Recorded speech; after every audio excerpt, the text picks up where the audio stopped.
ನೇತ್ರಾವತಿ ನದಿ ತೀರದಲ್ಲಿ ನೂರಾರು ಶವ ಹೂತಿಟ್ಟ ಆರೋಪ ಪ್ರಕರಣ. ಅಸಹಜ ಸಾವುಗಳ ಬಗ್ಗೆ ತನಿಖೆ ನಡೆಸುವಂತೆ ತಿಮರೋಡಿ ದೂರನ್ನು ನೀಡಿರೋದು. ಎಸ್ಐಟಿಗೆ ದೂರನ್ನು ನೀಡಿರುವಂಥದ್ದು ಮಹೇಶ್ ಶೆಟ್ಟಿ ತಿಮರೋಡಿ. ಅಸಹಜ ಸಾವನ್ನ ಕೊಲೆ ಪ್ರಕರಣಗಳಾಗಿ ಎಫ್ಐಆರ್ ದಾಖಲಿಸುವಂತೆ ದೂರನ್ನು ನೀಡಲಾಗಿದೆ. 2006ರಿಂದ 2010ರವರೆಗೆ ವಸತಿ ಗೃಹಗಳಲ್ಲಿ ಹಲವು ಅನುಮಾನಾಸ್ಪದವಾದಂಥ ಸಾವುಗಳು ಸಂಭವಿಸಿದೆ. ಅಪರಿಚಿತ ಶವವನ್ನ ಬೇಕು ಅಂತಾನೆ ಅನಾಥ ಶವ ಅಂತ ಘೋಷಿಸಿದ್ದಾರೆ ಅನ್ನುವಂಥ ಆರೋಪ. ತಕ್ಷಣವೇ ಗ್ರಾಮ ಪಂಚಾಯಿತಿ ಮುಖಾಂತರವಾಗಿ ಸಮಾಧಿ ಮಾಡಿದಂಥ ಆರೋಪವನ್ನ ಮಾಡಿರುವಂಥದ್ದು. ಹೀಗಾಗಿ ಎಲ್ಲಾ ದೃಷ್ಟಿಯಿಂದ ಸಂಭಾವ್ಯ ಕೊಲೆ ಅನ್ನುವಂಥ ಶಂಕೆ ಮೂಡ್ತಾ ಇದೆ. ಹೀಗಾಗಿ ಪ್ರತ್ಯೇಕವಾಗಿ ಎಫ್ಐಆರ್ ಅನ್ನ ದಾಖಲಿಸಿ ತನಿಖೆಯನ್ನ ಮಾಡಬೇಕು ಅಂತ ತಿಮರೋಡಿ ಮನವಿಯನ್ನು ಮಾಡಿಕೊಳ್ತಾ ಇರೋದು. ದೂರು ಅರ್ಜಿಯಲ್ಲಿ 4 ಪ್ರತ್ಯೇಕವಾದಂಥ UDR ಪ್ರಕರಣಗಳ ಬಗ್ಗೆ ಅವರು ಉಲ್ಲೇಖಿಸ್ತಾ ಇದ್ದಾರೆ.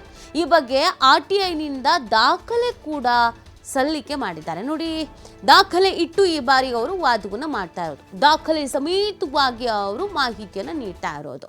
ಪ್ರಮುಖವಾಗಿ 4 ಪ್ರಕರಣವನ್ನು ಉಲ್ಲೇಖ ಮಾಡ್ತಾ ಇದ್ದಾರೆ.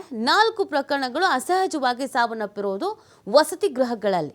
ಸೊ ಇದನ್ನು ಇಮಿಡಿಯೇಟ್ ಆಗಿ ಅಂತ್ಯ ಸಂಸ್ಕಾರವನ್ನು ಕೂಡ ಮಾಡಿಬಿಟ್ಟಿದ್ದಾರೆ. ನಮ್ಮ ಕಾನೂನಲ್ಲಿ ಒಂದು ರೂಲ್ಸ್ ಇದೆ. ಏನು ಅಂದರೆ, ಆ ವ್ಯಕ್ತಿ ಯಾರು ಅಂತಲೇ ಗೊತ್ತಿಲ್ಲ, ಅಪರಿಚಿತ ವ್ಯಕ್ತಿ ಸಾವನ್ನಪ್ಪಿದ ಅಂದ್ರೆ ಹೌದು ಯಾರು ಇಲ್ಲ ಅಂತ ಅಂದ್ಬಿಟ್ಟು ಅಂತ್ಯ ಸಂಸ್ಕಾರ ಮಾಡೋ ಹಾಗಿಲ್ಲ. ಅವ್ರ ಕಡೆಯವ್ರು ಯಾರಾದರೂ ಬರಬೇಕು, ಹೌದು ಇದು ನನ್ನ ಗಂಡ, ನನ್ನ ಹೆಂಡತಿ, ನನ್ನ ಮಗ, ನನ್ನ ಅಕ್ಕ, ನನ್ನ ತಂಗಿ, ನಮ್ಮಮ್ಮ, ಯಾರೇ ಆಗಿದ್ರು ಕೂಡ ಗುರುತು ಹಿಡಿಬೇಕು. ಫ್ಯಾಮಿಲಿಯವರು ಬಂದ ನಂತರ ಆ ಮೃತದೇಹವನ್ನು ಅವ್ರಿಗೆ ಹಸ್ತಾಂತರ ಮಾಡಬೇಕು. ಸಾಧ್ಯ ಇಲ್ಲ ಅಂದರೆ ಅವರ ಸಮ್ಮುಖದಲ್ಲಿ, ಅವರ ನೇತೃತ್ವದಲ್ಲಿ ಅಲ್ಲಿಯೇ ಸಮಾಧಿಯನ್ನು ಮಾಡ್ಬೋದು. ಬಟ್ ಯಾರ ಗಮನಕ್ಕೂ ಬಾರದೆ ಪೊಲೀಸರೇ ಯಾವುದೇ ಕಾರಣಕ್ಕೂ ಅಂತ್ಯ ಸಂಸ್ಕಾರವನ್ನು ಮಾಡಿ ಮುಗಿಸೋ ಹಾಗಿಲ್ಲ. ಆದರೆ ಈ ಪ್ರಕರಣದಲ್ಲಿ ಆತರದಲ್ಲಿ ಸಾವನ್ನಪ್ತವ್ರು ಯಾರು, ಎಲ್ಲಿಯವರು, ಅವ್ರ ಹೆಸರು ಏನು, ಅವ್ರು ಯಾವ ಊರಿನವರು, ಇದು ಯಾವುದೂ ಕನ್ಫರ್ಮೇಷನ್ ಮಾಡ್ಕೊಳ್ದೇನೆ, ಅವ್ರ ಕುಟುಂಬಸ್ಥರಿಗೆ ಮಾಹಿತಿನೂ ಕೊಡ್ದೇನೆ ದಫಾನ್ ಮಾಡೋ ಕೆಲಸ ಮಾಡಿದ್ದಾರೆ. ಅಂದರೆ ಇದು ಕಾನೂನಾತ್ಮಕವಾಗಿ ನಡೆದಿಲ್ಲ, ಇಲ್ಲೀಗಲ್ ಆಗಿದೆ. ಸೊ ಈ ಹಿನ್ನೆಲೆಯಲ್ಲಿ ಇದು ಕೊಲೆ ಅನ್ನುವಂಥ ಅನುಮಾನ ಮೂಡ್ತಾ ಇದೆ ಅನ್ನುವಂಥ ಹಿನ್ನೆಲೆಯಲ್ಲಿ ಅವರು ದೂರನ್ನು ನೀಡ್ತಾ ಇರೋದು SITಗೆ. ಇದನ್ನು ನೀವು ತನಿಖೆ ಮಾಡಿ ಅನ್ನುವಂಥ ದೂರನ್ನು ನೀಡಿದ್ದಾರೆ. ಜೊತೆಗೆ RTIಯಿಂದ ಸಂಪೂರ್ಣವಾದಂಥ ಮಾಹಿತಿ ದಾಖಲೆಗಳನ್ನು ಪಡ್ಕೊಂಡಿದ್ದಾರೆ. ನೋಡಿ, ಈ SIT ಕೇವಲ ಬುರುಡೆ ಮೂಲ ಮಾತ್ರ ಹುಡ್ಕೊಂಡು ಹೋಗ್ತಾ ಇಲ್ಲ, ಅಕ್ಕಪಕ್ಕದ ಆ್ಯಂಗಲ್ಗಳಲ್ಲೂ ಕೂಡ ತನಿಖೆಯನ್ನು ಮಾಡಲಾಗ್ತಾ ಇದೆ. ಈಗಾಗಲೇ ಗ್ರಾಮ ಪಂಚಾಯಿತಿಯಿಂದ ಪ್ರತಿನಿತ್ಯವೂ ಒಂದೊಂದು ಡಾಕ್ಯುಮೆಂಟ್ಸ್ಗಳನ್ನು ತರಿಸ್ಕೊಳ್ತಾ ಇದ್ದಾರೆ. ಒಬ್ಬೊಬ್ಬ ಅಧಿಕಾರಿಗಳನ್ನು ಕರೆಸ್ಕೊಳ್ತಾ ಇದ್ದಾರೆ. ಎಷ್ಟೆಲ್ಲ ಶವಗಳನ್ನು ಹೂತು ಹಾಕಲಾಗಿದೆ 1998ರಿಂದ 2025ರವರೆಗೆ ಕಂಪ್ಲೀಟ್ ಆದಂಥ ಡಾಕ್ಯುಮೆಂಟ್ಸನ್ನು ತರಕ್ಕೆ ಹೇಳ್ತಾ ಇದ್ದಾರೆ. ಸೊ ಅದ್ರ ಬಗ್ಗೆ ಮಾಹಿತಿಯನ್ನು ಪಡ್ಕೊಳ್ತಾ ಇದ್ದಾರೆ.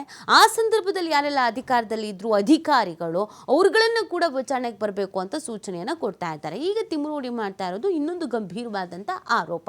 ಇದಕ್ಕೆ ದಾಖಲೆ ಸಮೇತವಾಗಿ ಆರೋಪ ಮಾಡ್ತಾ ಇದ್ದಾರೆ. ಈಗಾಗಲೇ ತಿಮರೋಡಿ ಮೇಲೆನೆ ಸಾಕಷ್ಟು ರೀತಿಯಾದಂಥ ಅನುಮಾನ, ಆರೋಪ ಎಲ್ಲವೂ ಕೂಡ ಇದೆ.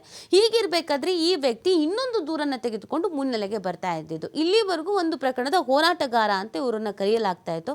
ಅದಾದ ನಂತರ ಷಡ್ಯಂತ್ರ ಮಾಡಲಾಗ್ತಾ ಇದೆ, ಇವರೇ ಸೂತ್ರಧಾರಿ ಅಂತ ಕೂಡ ಕರೆಯಲಾಗ್ತಾ ಇತ್ತು. ಈಗ ಇನ್ನೊಂದು ದೂರನ್ನು ಇಟ್ಕೊಂಡು ಮುನ್ನೆಲೆಗೆ ಬರ್ತಾ ಇದ್ದಾರೆ. ಈ ಪ್ರಕರಣದಲ್ಲಿ ತಿಮರೋಡಿ ಅವರ ಹೆಸರು ಮಾತ್ರ ಮತ್ತು ಅವರ ಪಾತ್ರ ಮಾತ್ರ ಬಹಳಷ್ಟು ಇದೆ ಅನ್ನೋದನ್ನು ಹೇಳ್ತಾ ಇರುವಂಥ ಬೆನ್ನಲ್ಲೇ ಈಗ ಈ ಪ್ರಕರಣವನ್ನು ಕೂಡ ತೆಗೆದುಕೊಂಡು ಮುನ್ನೆಲೆಗೆ ಬರ್ತಾ ಇದ್ದಾರೆ. ಹಾಗಾಗಿ ಇದು ಹೇಗೆ ತನಿಖೆ ಆಗುತ್ತೆ, SIT ಇದನ್ನು ಎಷ್ಟು ಗಂಭೀರವಾಗಿ ಪರಿಗಣಿಸುತ್ತೆ, SIT ಈ ದೂರನ್ನು ಸ್ವೀಕರಿಸಿದ್ರೆ ತನಿಖೆ ಹೇಗೆ ಮಾಡುತ್ತೆ, ಅವರು ಪ್ರತ್ಯೇಕವಾಗಿ ಉಲ್ಲೇಖಿಸ್ತಾ ಇರುವಂಥ 4 ಪ್ರಕರಣಗಳು, ಆ 4 ಪ್ರಕರಣಗಳನ್ನು ಸೀರಿಯಸ್ ಆಗಿ ತೆಗೆದುಕೊಳ್ಳುತ್ತೆ SIT. ಮತ್ತೆ ಅದನ್ನು ಸರ್ಕಾರದ ಗಮನಕ್ಕೆ ತರ್ತಾ, ಮತ್ತೆ ಕೋರ್ಟಿಗೆ ಹೋಗಿ ಪರ್ಮಿಷನ್ ತಗೋಬೇಕಾ, ಏನಾಗುತ್ತೆ ಅನ್ನೋದು ಪ್ರಶ್ನೆ. ಈ ಪ್ರಶ್ನೆಗಳಿಗೆಲ್ಲ ಉತ್ತರ ಬೇಕಾಗತ್ತೆ.